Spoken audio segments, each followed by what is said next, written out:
So what did you record there? I think it was like spin it around and remember the stage, and from that perspective.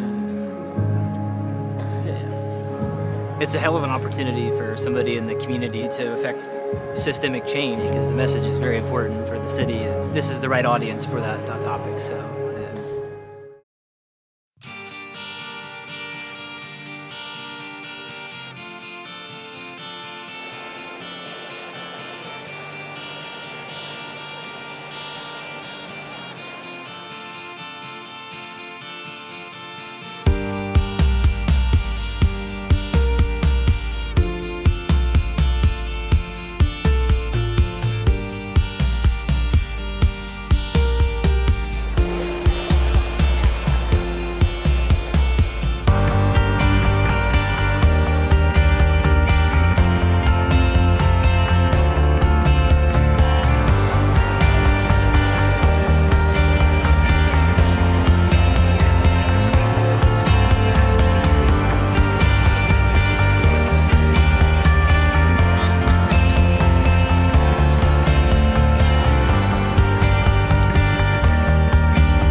Welcome to the 6th annual TEDxKC.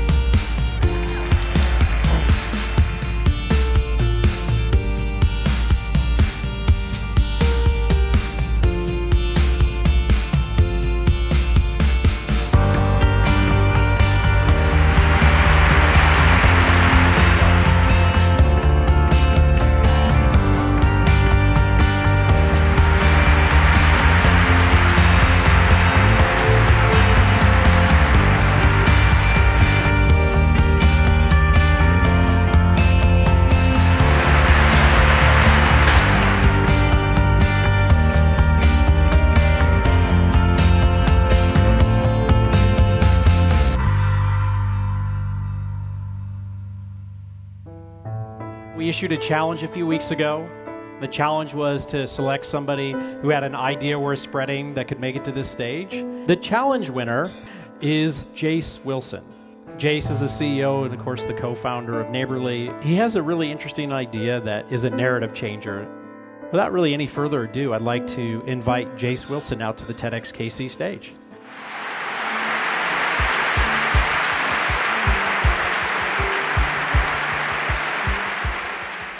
What's missing? Union Station, right? Lucky us, it's still there, because it was almost torn down on more than one occasion. What would our city and our skyline be without Union Station? But what's this building? Yeah, this building? What are these buildings? These are all buildings that were demolished in Kansas City. Many of them were destroyed and turned into parking lots or parking garages. Some of them would be nationally recognized if they still stood today, but more importantly, all of them could have interesting new uses that would contribute to the vitality of our economy. Cities are living organisms, and ours has an autoimmune disorder. When we senselessly, systematically tear down reusable buildings, we decouple the link to our past, we devalue our present, and most critically, we deprive our future of potential prosperity. How bad do we want that, by the way? Is it bad enough to change the narrative of demolition by default? Or do we honestly think that we can attract the best and the brightest by offering cheap, abundant parking? What you have is what you build, and it has to be pretty special to keep people happy and staying put in an age of unprecedented mobility. This isn't a talk about nostalgia. This is Business 101. Artists and startups thrive in old reused buildings. I don't know anyone who thrives in a parking garage. This is 1930s Kansas City, right before the destruction began. What do you see? I'll tell you what you don't see. You don't see a single parking lot. Versus today, the same area from the opposite angle, That's called a parking crater. Is that worth caring about?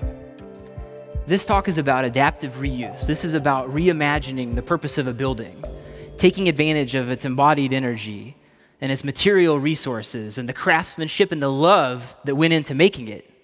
But there is good news and there is hope, because this problem that we have is cultural.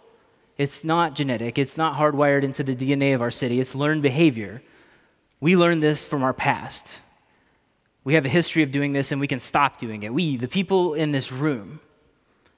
And we can start by recognizing that parking is an unimaginative, permanent solution to a temporary problem, one that may not even exist in the near future. So we, in this room, can change the narrative about what drives our city. Thank you.